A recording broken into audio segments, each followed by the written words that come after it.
Bueno, mutrikuarra naiz, Eibarren jaixotakoa, bai, oso txikixea nitzala ja mutrikura junginan. Eta orai NLP-en nabil lanean azkeneko urte hontan, baina aurreko 5 urtetan hemen ondoan U-egun aritu naiz lanean, orduan, pixkat etxean nago, bai, eta oso eskertuta emandako aukeragatik.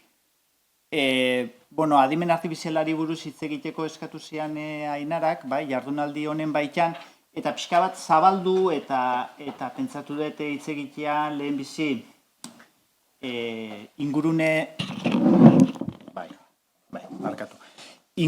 digitalari buruz, eta euskara gure hizkuntza nola kokatzen da ingurune digitale horren baitan, 10-15 minutu hitz egingo genuke horri buruz, ondoren adimen artifizialari buruz, nola ez, eta adimen artifizialeko azkeneko olatu hauek eta nun kokatzen gean, eta azkeneko 10-15 minutuak izango liake guzti honen inguruko kezkak, aukerak eta galderak eta planteatzeko. Eta orduan, ia iristen gean aurkezpenaren amaierara, txartel gorririk jaso gabe, ezta? Esan da bezala, orai NLP zentrotik nator, orai Eluiar Fundazioaren baitako ikerketa zentroa da. Berez, orain dela 4-5 urte edo erabaki gendun, Eluiarrek marka sendoa da, eta euskalgintzan ondo kokatuta dago, baina hizkuntza teknologiekin, adimen artifizialarekin, batez ere, enpresetarata juten ginean, beti zailtasunak topatzen genituen, lotzen gintuztelako hiztegiekin, zientziarekin, eta beti, azalpenak ematea kosta egite zitzaigun, da erabaki gendun, marka berri batenpean jutea, kaso eraginkorragoa izango litzake, eta horregatik sortu gendun orai NLP.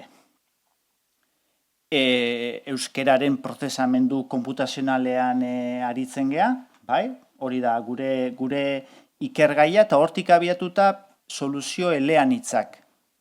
Beste hizkuntza gutxituetan eta hizkuntza handi batzuetara hedatzen ditugu gure soluzioak, eta 2 arlotan lan egiten dugu. Batetik oinarrizko ikerketan, eta hor, gure kideen nolabait, karrera akademikoa sustatzen dugu, doktoretzak egitea arloan, masterrak, espezializazioak, eta bestetikan, oinarrizko ikerketa hori nolabait soluzio teknologikotara eramaten alegintzen geha, soluzio horiek enpresetara eta erakundetara eramaten.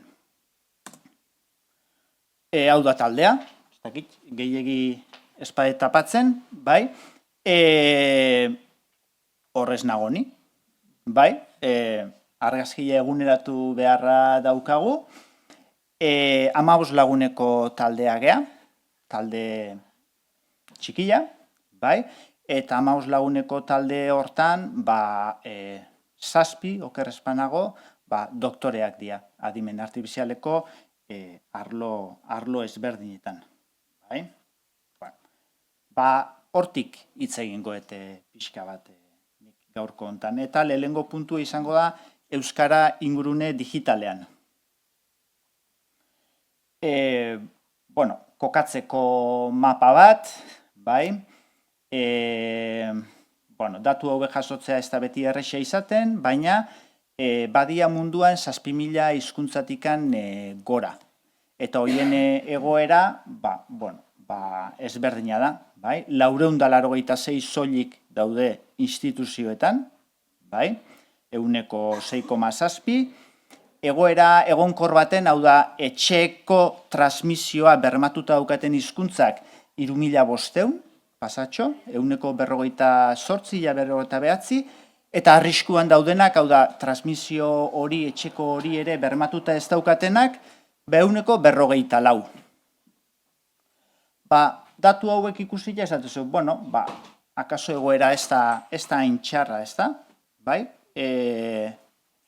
Egonkor edo egoera honean 150 baino gehiago dago. Kontua da, analisi horrek ez duela aintzat hartzen ingurune digitala. Bai? Eta ingurune digitala aintzat hartu ezkeo, hor ikusten dugu munduko hizkuntzen 5% soilik dagola esfera digital hortan, eta gainontzeko 95% ez, eta gaur egun nahiko onartuta dago ikertzaileen artean, horrek heriotzara kondenatzen ditula 95% horiek. Tonen inguruan aritu zen, dauka ikergai oso ezagun bat Andras Kornaik, eta esango nuke ez, Bilboko jardunaldi baten, soziolinguistika klusterrak antolatutako jardunaldi baten parte hartu zuen ikerketa horren emaitzak azalduz. Eta esfera teknologiko digital hortan nun gaude.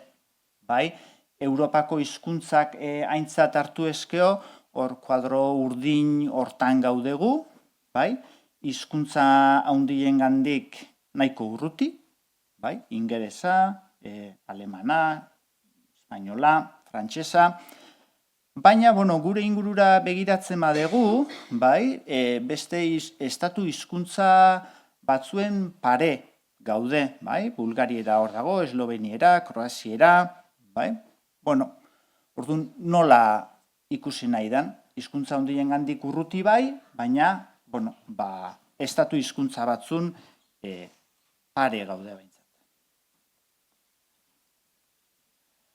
Gauden egoera hortara ez gera berez iritsi, alegin handi bat eta bide oso bat dago horren atzean, eta gure gana etortzen dianean komunitate ezberdinetakoak pixkate guk egindako bideari buruz galdezka, guk beti esaten dugu ezinbesteko abiapuntua dela hizkuntza batu bat eukitzea, euskera batua, oain oso garbi ikusten dugune aukera hori, zenbait hizkuntzek oraindikan ez daukate batere garbi eta gatazka handien iturri da.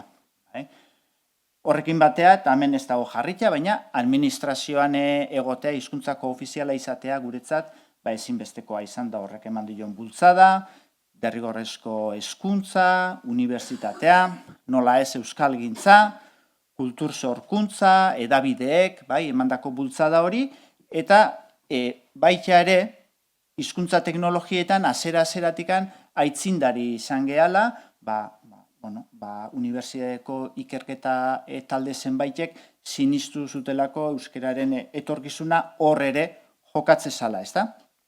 Eta hor daude, ISA taldea, AOLAP, behaiek sortu zuten ISTEC gradu ondokoa, eta, Eluiar, eta gaur egun orai.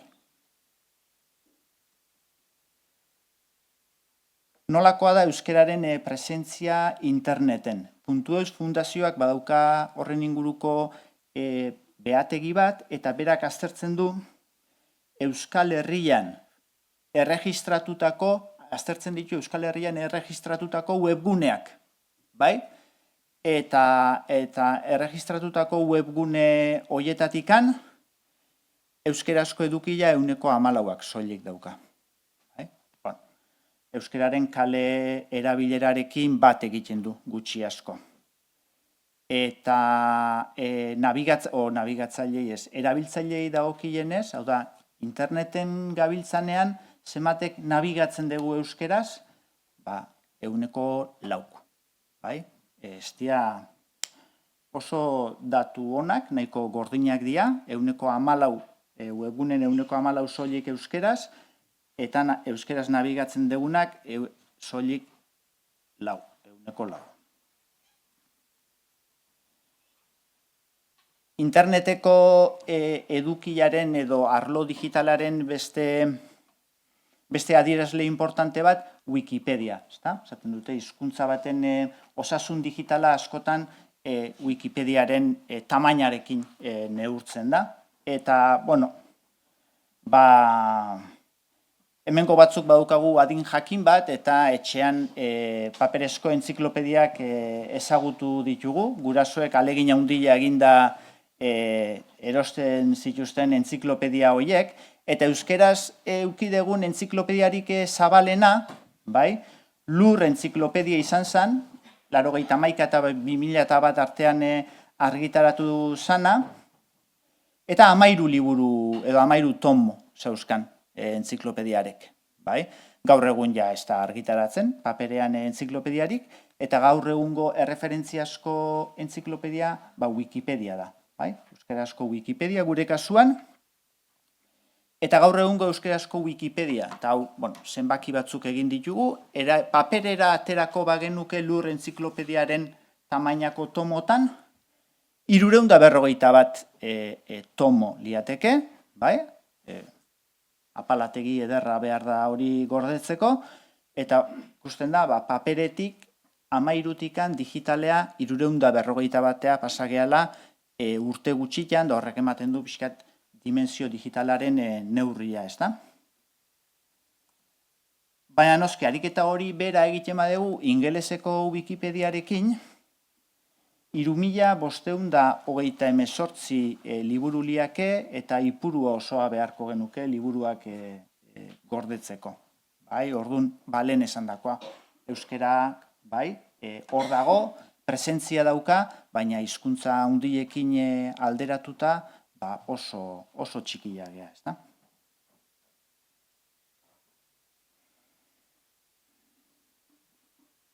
Grafikoa ondo ikusten da? Asko kezkatzen gaitun kontu bat. Eskaintza badago, euskarazko edukiak badaude, noski, arlo digitalean, baina eskaria zenbatekoa da, eta egin genduen esperimentu txiki bat. 2022ko abenduaren 18an, Euskal Herriko Bertsolari Txapelketako finala izan zen, eta Maialenek irabazizun, eta esan genduen, egun hortan zenbat personek konsultatu zuten Wikipedian, Maialen Lujanbio. Eta ez dakit hor garbi ikusten den, hor abenduko datuak daude, eta emaitzak oso bajuak dira, eta abenduaren 18an gora egiten du. Finaleko egunean, 1800 lagunek konsultatu zuten Maialen Lujanbioren Wikipediako horria. Horrek erakusten du, lotura dagoela, mugikorretik batez ere konsultak egiten ditugulako. Berrepikatu genuen proba berdina gaztelerazko Wikipediakin, eta ikusi gendun euskaraz 1.400 bisita jaso bat zituen, gazteleraz 8.000 jaso zitula. Eta zer da hori, gaztelerazko komunidadeak interesa zeukan Maialen Lujanbio buruz jakiteko finalari buruz entzunzulako, edota gure mugikorrak ez dauzkagu euskaraz konfiguratuta eta zuzenean bidaltzen gaitu gaztelerazko Wikipediara. Zalantzai gabe bigarrena da, eta hori bada asko kezkatzen gaitun gai bat. Hau da, edukia badago, hor dago, baina ez gea iristen. Ez gea iristen, ez dauzkagulako mugikorrak euskaraz konfiguratuta, gure ordenagailuak ere ez daudelako jarrita, euskaraz nabigatzeko, eta bar da bar. Hori bada, neurri baten ardura personala, baina ez ardura personala bakarrik, erakundeek, ikastetxetan erabiltzen dian ordenagailutan beharko lukete ardura eduki eta ordenagailuak euskaraz konfiguratuta jarri beti lehen hitza euskaraz egin dezaten. Ordu, laburpen bezala, esan dezakegu hizkuntza handietatik urruti gaudela, noski, baina gaur egun oraindik komunitate oso aktiboa daukagu, hor gaude, euskarazko edukiak ere noski hor daude, baina problema da askotan ez gehala iristen, horietara, eta gero nabarmendu nahiko nuken beste puntu bat da euskararentzako tresna gehienak hemen sortu diala, ez dira etorri kanpotikan. Zaigu etorri kanpoko konpainiarik Google, Microsoft, euskararentzako tresnak eskaintzea, hemen egindako lanari esker lortutakoak izan dira.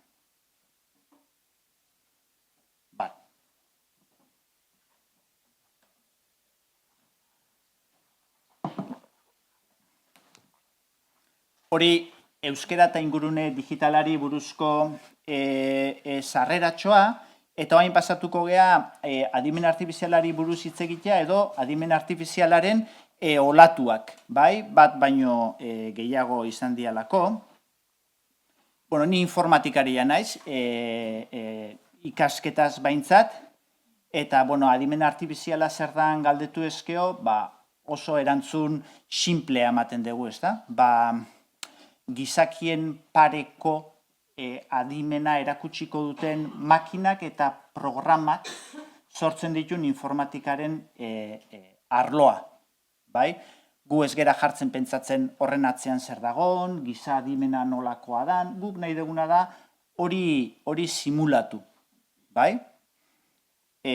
Baina noski, hau ez da definizio itxi bat eta adimentsu bezala ulertzen deguna, denboraren joanakin ere aldatzen junda. Oain dela 100 urte oso berritzaileak zian zenbait teknologia, gaur egun erabat naturalizatuta dauzkagu eta ez ditugu adimentsu bezala konsideratu ere egiten. Adimen artifizialari begira jartzen magea, ingo deguna da, hori, errepaso oso labur bat, bai? Eta hor, hiru puntu azpimarratu nahiko nituzke. 1980etik 2010 urtea hor izan zen ikasketa automatikoaren aroa, bai? Machine learning, eta hor, hasi ginen garatzen datuetatik ikasteko gaitasuna zeukaten programak, bai?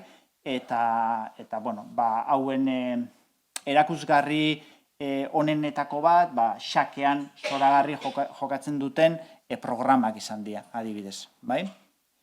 2010 eta 2020 artean, etorri zen lehenbiziko olatu handia eta deep learning deitzen diogu, ikasketa sakona, eta, funtsean labur esan da, machine learningeko teknikak hartu eta horiek nolabait horietan sakondu, kapa askotako arkitekturak osatuta, konputazioa ahalmena handituta, eta nolabait teknika horiek eraginkorrago eginda, ezta?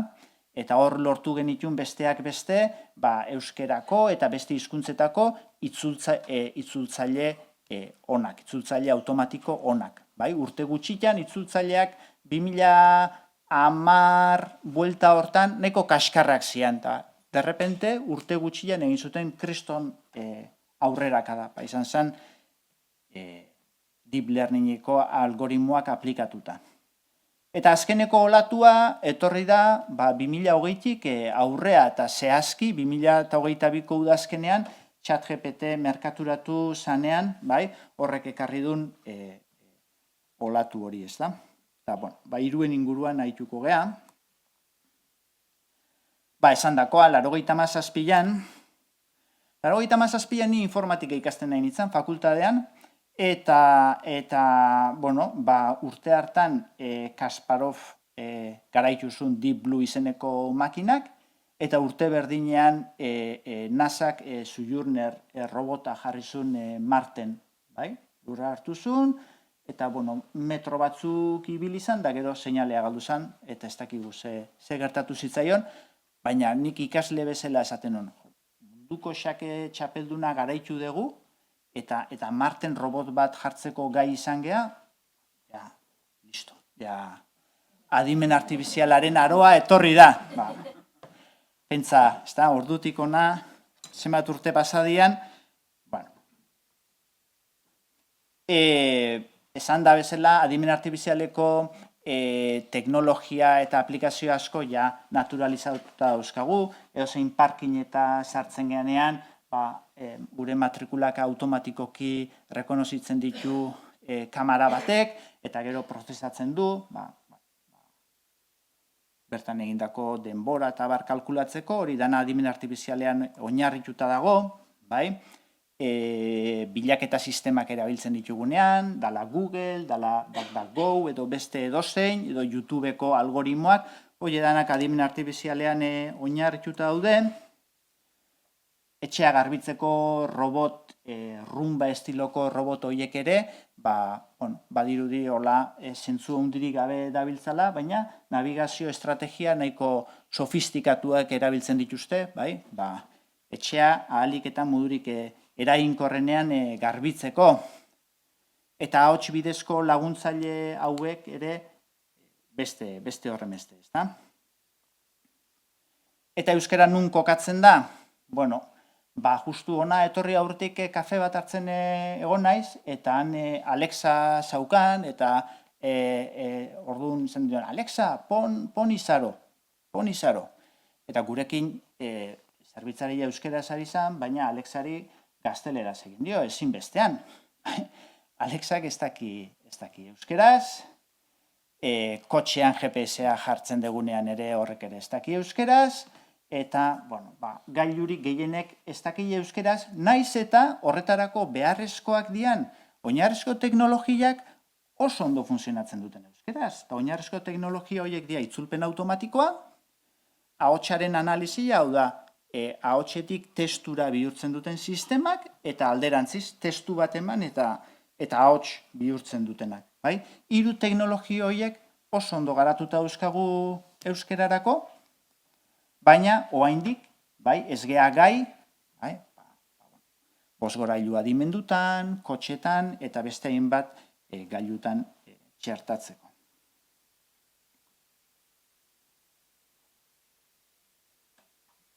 Eta hain jarriko dugu fokua azkeneko olatu hontan, ChatGPT eta adimen artifizial sortzaileetan.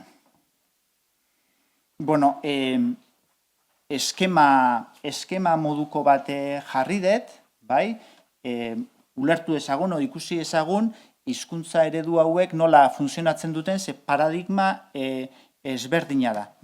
Adimen artifizialeko sistema hauek hizkuntza prozesatzera bideratuta daude, eta egiten dutena da testu masa ikaragarriak hartu, ikaragarriak esatetenean dira milioika eta milioika testu hartu, eta hitzen arteko probabilitateak kalkulatu orduan, behaien emaitza da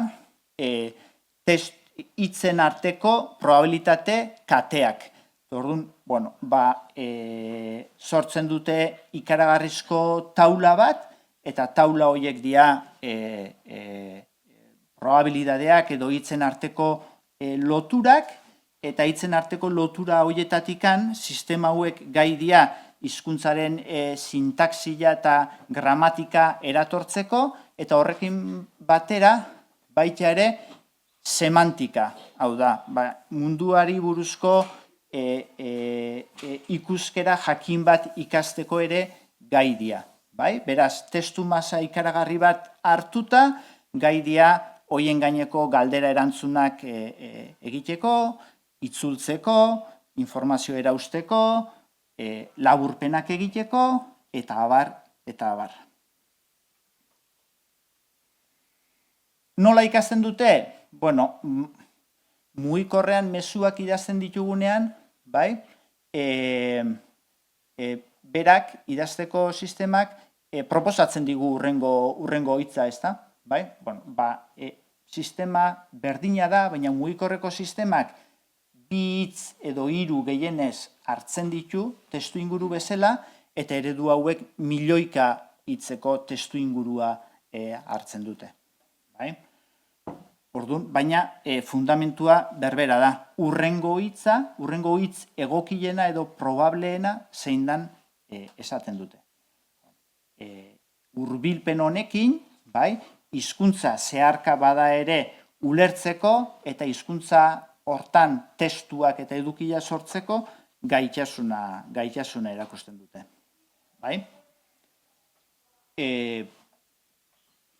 Ez dago eredu bat eta bakarra, gaur egun dagoeneko eredu asko daude. Alde batetikan itxilak, GPT, Claude, Copilot, eta beste batzuk ireki bezala definitzen ditugunak, Llama, DeepSeek, eta zein da diferentzia ireki eta itxilen artean? Itxilak erabili ditzakegu, eta irekia dienak erabili ditzakegu, baina berrerabili ere bai, edo moldatu ere bai. Eta hori importantea da, bai?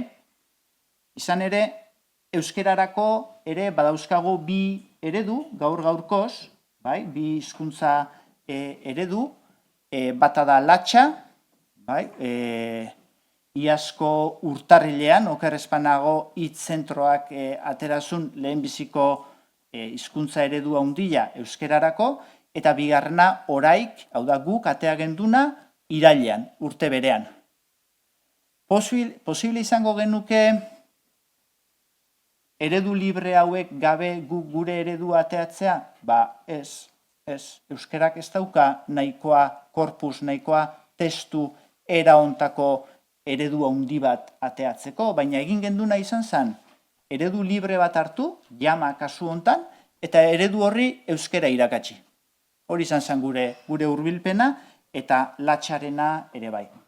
Horregatik da, importantea, eredu libre eta itxien arteko bereizketa hori, ezta? Hemen nahaztu inaiz, LLV jarriet, baina LLM jarri nahi nun. Hizkuntza eredu handia eta chatbot, ez dira berdinak, bai? LLM edo hizkuntza eredu handiak dira oinarria da, jakintza gordina, bai? Baina horrekin ezin dezakegu ezer egin, bai? Latxa eta jamaeus euskerakoak dira eredu gordinak, baina interneten ez daude inun, bai? Behaiekin jolasteko. Eredu horien gainean, chatbotak edo elkarrizketa sistemak eraiki ditzakegu. Eta elkarrizketa sistema horiek, bai, horiekin bai elkarrera egin dezakegu, galderak egin eta erantzunak emango izkigute. Horiek dira, ChatGPT, DeepSeek, Copilot, Claude eta beste pila bat. Zein da diferentzia? Chatbotek azpilan daukate LLM bat, baina gero erakutsi zaie, bai, LLM horrekin zer egin behar duten. Nola erantzun gure galderei, bai, ze gauza esan ditzaketen eta zeintzuk ez, bai, eta era hortako kontuak.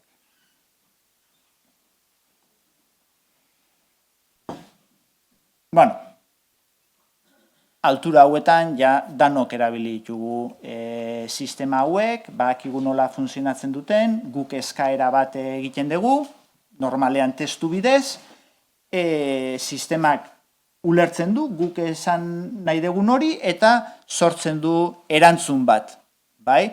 Eta hemen interesantea da, sistemak elkarrizketan aurrera junala, elkarrizketaren testu inguru hori gogoratzen dula, bai? Beraz, elkarrizketatzaile onxamarrak bagea, bai? Elkarrizketan sakonduala gero eta emaitza hobeak lortuko ditugu era hontako sistemekin. Aukerak, testuak sortu, ulermena landu, itzulpenak, bai? Hizkuntzen arteko itzulpenak egin, informatikari jontzako programatzeko tresna onak dira, irudiak egiteko ere balio dute, musika konposatu, eta abar, bai?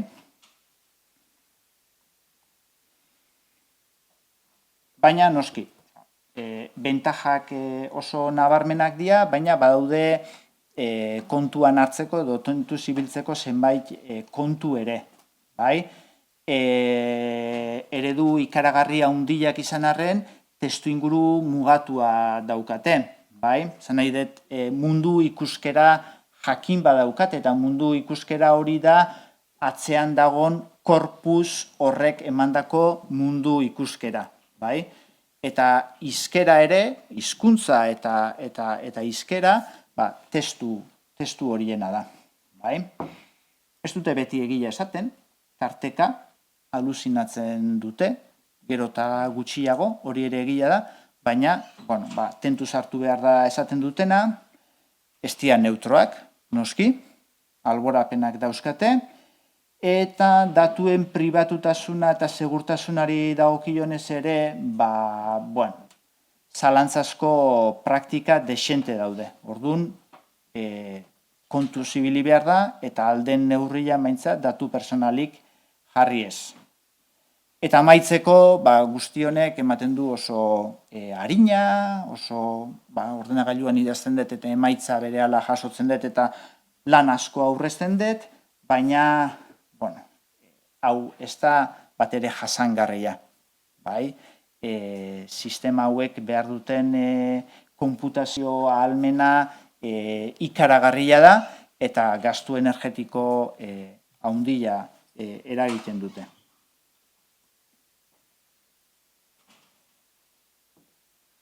Orduan, guzti honen aurrean zer, nik apunte batzuk jarri ditut hemen, niri sortze izkiaten zenbait zalantza, eta gero, mikrofonoa zabalduko dugu, zuen zalantzak hoiei gehitzeko, edo zuen komentarioak ere jasotzeko.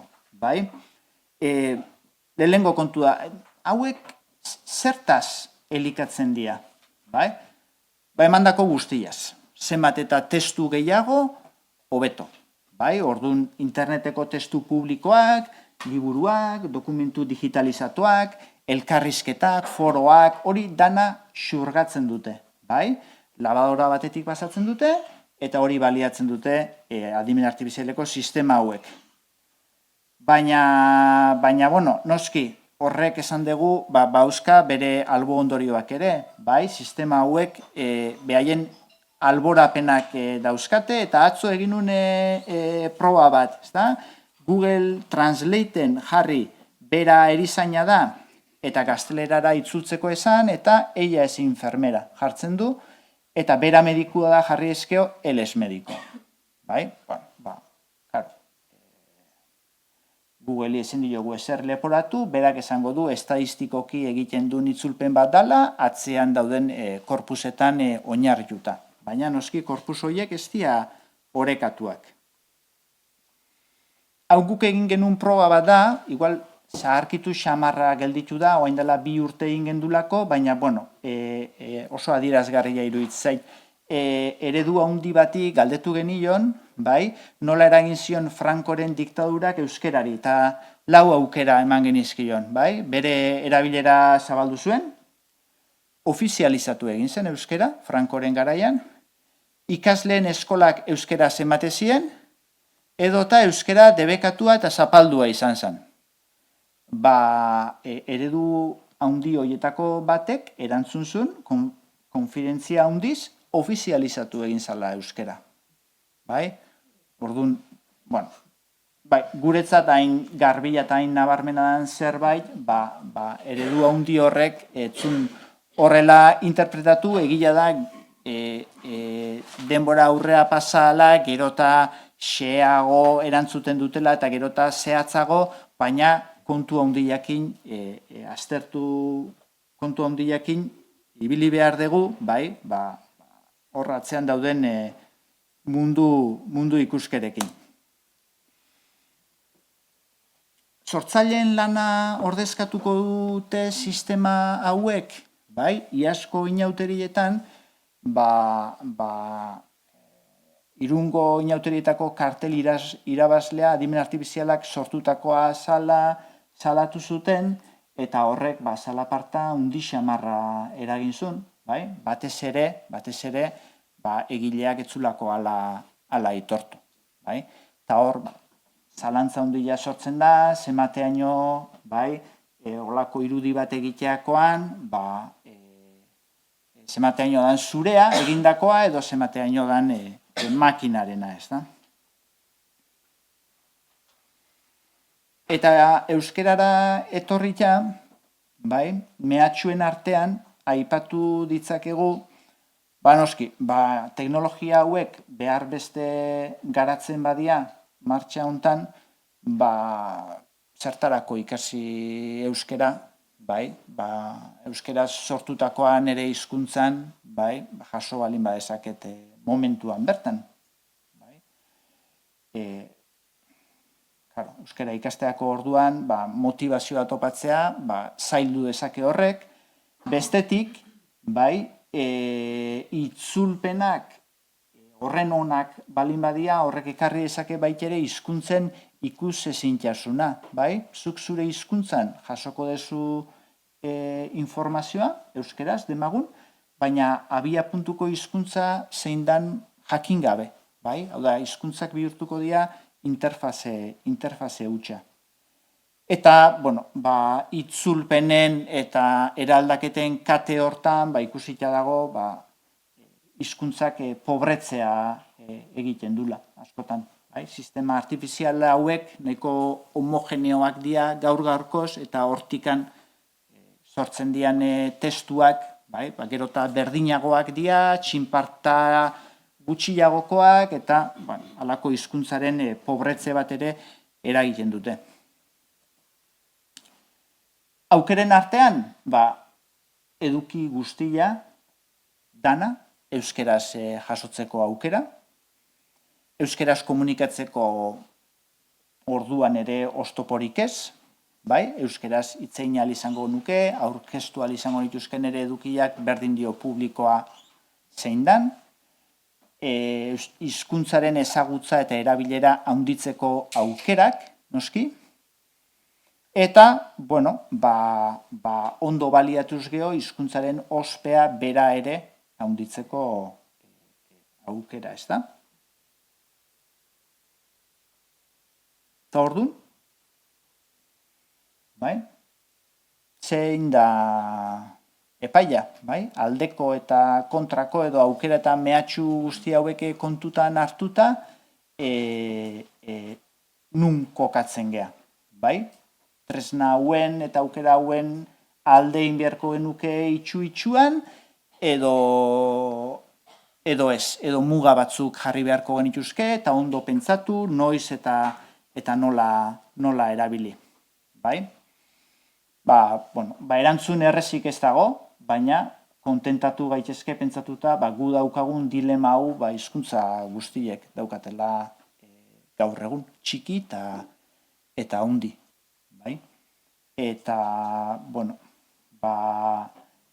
adimen artifizialarekin gure etorkizuna zein izango dan ez dago garbi, baina adimen artifizialik gabe larri ibiliko gehala, nahiko garbi ikusten dugu. Eta hau dian nire keskak, eta gustoko litzaidak ez zuenak zeintzuk dian jakitea, eta galderarin bat balin baukazue, oantxe izan daiteke momentua, txartelik ez dute jaso eta gustora naho. Ez dakinik sustau, zeitxuste dan txartelen kontuakin. Eskerrik asko Aitzol, zoragarrixa, zenbat gauza pentsatzeko.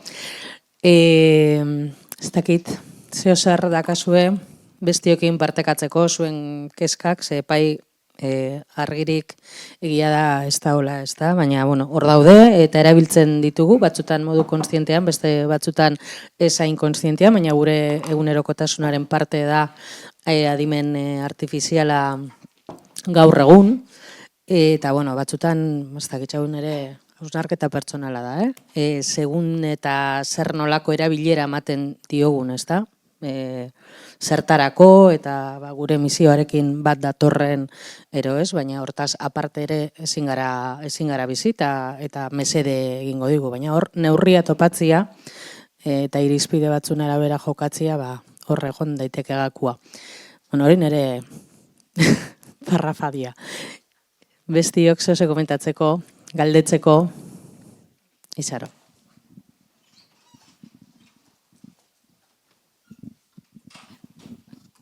Lehen, aipatu dozu, euskeraz garatuta darela, itzultzeko gaitasuna dakaten programak, Elia eta moduan, ahotsa zeratzeko gaitasuna dakenak, eta ez jakintza osotik, porque ez dakat ideiarik bez, zelan funtzionatzen daen prozesu hauek, baina zein da oztopua, ez? Alexa moduko gailu batek teknologia guzti hori ez erabiltzeko, edo, ze da, eskari falta dagola, interes falta igual horren fabrikatzailean aldetik, pixkat jakitia. Oso galdera ona da, bai? enpresa erraldoi hoien logikan gu ez gera sartzen. Bai, esan dut oso residualak gera. Bai, orduan, egin beharko luketen inbertsioa hizkuntza teknologiak sartzeko eta gero mantentzeko eta ez dile konpensatzen behaien parametrotan. Bai, orduan, borroka gogorra da eta topatu behar dira kaso beste bide batzuk. Bai, egia da guk egin gendun alegin bat gure bozgorailu propio bat sortzeko, Mycroft, bai, eta prototipo bat ere atera gendun, baina gero tope egin gendun beste lako problema batzukin, da guk aukeratu gendun hardware gailuak pandemia zala eta etzala kiebra josun, eta hor gelditu zen proiektua, bai. Nik bai usten dut enpresa teknologiko handi hoien aurrean presio egin behar dala, bai, exigitu behar dala euskera aintzat hartzea, eta hori egin behar dula bitartekari, lobby lan hori bitartekari batek egin beharko lukenak pisuzko bitartekari batek, bai, kasu honetan nik uste dut administrazioa izan beharko litzakela, bai, ardura hori hartzen dunak, eta ez arrautza guztiak xesto hortan jarri, ez, esperantza guztiak Alexa euskeraz jartzean, edo ChatGPT euskeraz jartzean jarri, baina hori ere bai. Importantea da hori enpresa handiek gu aintzat hartzea, eta importantea da baita ere gure bidea egitea. Burujabetza teknologiko hori ez galtzea. Indar guztiak kanpoko enpresak euskera aintzat hartzean jartzen badegu, guk gure teknologia izateko aukera hori galtzen dugu, eta bilak dira ezinbestekoak. Oso ondo, txikiak izatearen beste albo kalte bat, ez da? Txikiak denerako. Baina hor gaude. Beste inork, beste zeo zer, bestiokin konpartitzeko, galderaren bat. Nik baukat bat, zuentzat. Irakasleak zaudete hemen, desente, eta eukidegun, guk teknikari bezala eukidegun eztabaidatetako bat da. Euskararentzat mesede litzake adibidez itzultzaile automatikoak eta transkribatzaileak eta erabat doan eta erabat libre jartzea, edo hobe da muga batekin horiek eskura izatea.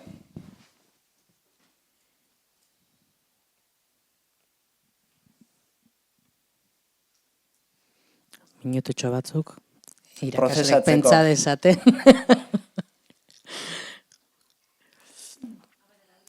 Itxaina, mikrofono emango izut gehien bat bideoz jasotzen dugunako, eta holan bideoan. Naiz irakaslea, baina ama, bai. Eta nik uste dut erdaraz erabiliko lirateke eta gero itzuli, ez? Besteak, dinot, ez padokazu, ez? Zuk dinozu eskoletan, ia erabili aldiren eskola barruan? Gaur-gaurkoz, adibidez guk dauzkagun tresnak, itzuli, Elia barkatu, erabili dezakezu itzulpenak egiteko, baina muga batekin. Adibidez, dokumentuak ezin dituzu itzuli. Eta horren atzean, badaugo, negozio eredu bat, itzulpen enpresak daude, eta itzultzaileak, hortara dedikatzeianak, eta baita ere, erreparo handia ematen digu, dena libre utzi eske horrek ze eragin eukiko luken euskeraren zatere. Hau da, ez eteginaken hasiko dokumentu danak euskaraz itzultzen, da euskarari mesede egin beharrean kalte gehiago ezote genioken egingo. Eta nik zalantza euskat eta hortik galdera, ezta? Tresna guzti hauek, eta ez itzultzailea bakarrik, adimen artifizialeko edukia sortzeko tresna guzti hauek bere horretan libre utzi behar dira edo mugaren bat behar dute, bai? Zenbateaino egin dezakete mesere, euskara bezalako hizkuntza txiki bati, eta zenbateaino izan daitezke oztopo, bai?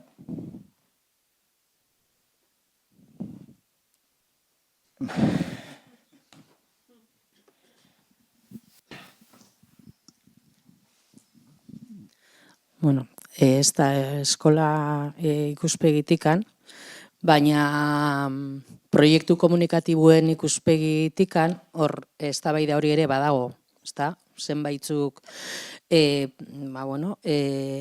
itzulpen automatikoaren alde egin dute, irismenean areago jungo direlakoan, beste batzuk euron misioarekin bat egingo ez lukeen irizpide bat ezartzea litzatekeela aipatzen dute. Orduan bada tresna bat eskoletan, edabideetan, pixkat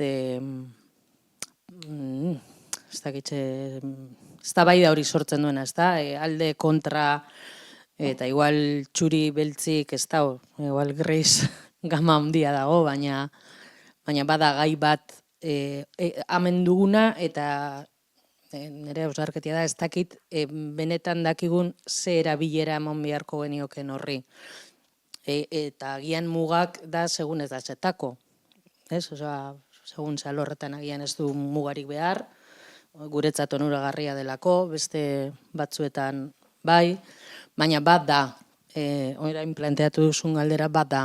Nik uste dut galdera bat alor akademikuan, edabideen ikuspuntutik, eta beste hainbatetan ere badagoena. Eta egongo dena, eta dagoen bitartean, esatea nahi du moduren baten ere bestean ere, bagabiltzala horri buelta batzuk emoten, eta hori ere interesantia da. Baina bada, gai polemikua, bai gainean da, Oso ondo. A ber, jera. Hain irakasle dakau, Nik irakasle planetikan, bai ikusten dut erabilera badala erabiltzen dugula, eta ikasleek ere erabiltzen dutela, baina bai lehen zuk esan desuna, hizkuntza pobreagoa dala. Erabiltzen dituzten hitzak homogeneoa diala, eta orduan hiztegia galdu eginda, edo galtzen ari da, erabiltzen ditugun hitz tekniko edo erabili daitezken gauza batzuk ere ez dira erabiltzen. Askotan ikasleen kasuan ere itzuli digute, eta ez dugu, ez da birpasatzen, gainetik begiratzen ondo dagoen edo ez, gure gizarte honek magatza hortara, baita ere. Orduan ikasleen aldetikan bai lanketa bat gubintzatari gera itzen, ez izatia itzuli eta iazta, baizik eta ondoren dakarren lankenta horren hausnarketa bat ere. Eta hori aizeate lantzen. Erauntako tresnak erabili eta gero hori nola revisatu, nola zurera ekarri eta... Bai, DBH mailan bai. DBH mailan bai, ze ikusten da bestela copy-paste, erreza da. Bai, ez dugu jarri, baina beste puntuetako bat dazuk aipatu desuna da azelerazioa, bai, guzti honek. Bai, ja, lehendik ere nahikoa azkar bizi ginean eta honedanak areagotzen du azelerazio hori, bapateko tasun hori, dana momentuan sortu, momentuan itzuli, momentuan euki, bai? Eta gero hizkuntzera bileran daukan oztopa handi bat. Gaztelera, euskera, nahasketa horrek bai, aho erabileran, ahoskotasunean, idatzizkoan nola idazten da, zen maila jatxiera handia gondan, lanketa horretan berriro buelta eman dugu papeleta eta hor lanketa espezifiko batzukin, hor bai ikusi dugu atzerakada handi bat. Vale. Ez dakit nire gure esperientzia bakarri da, baina... Oso ondo, eskerrik asko.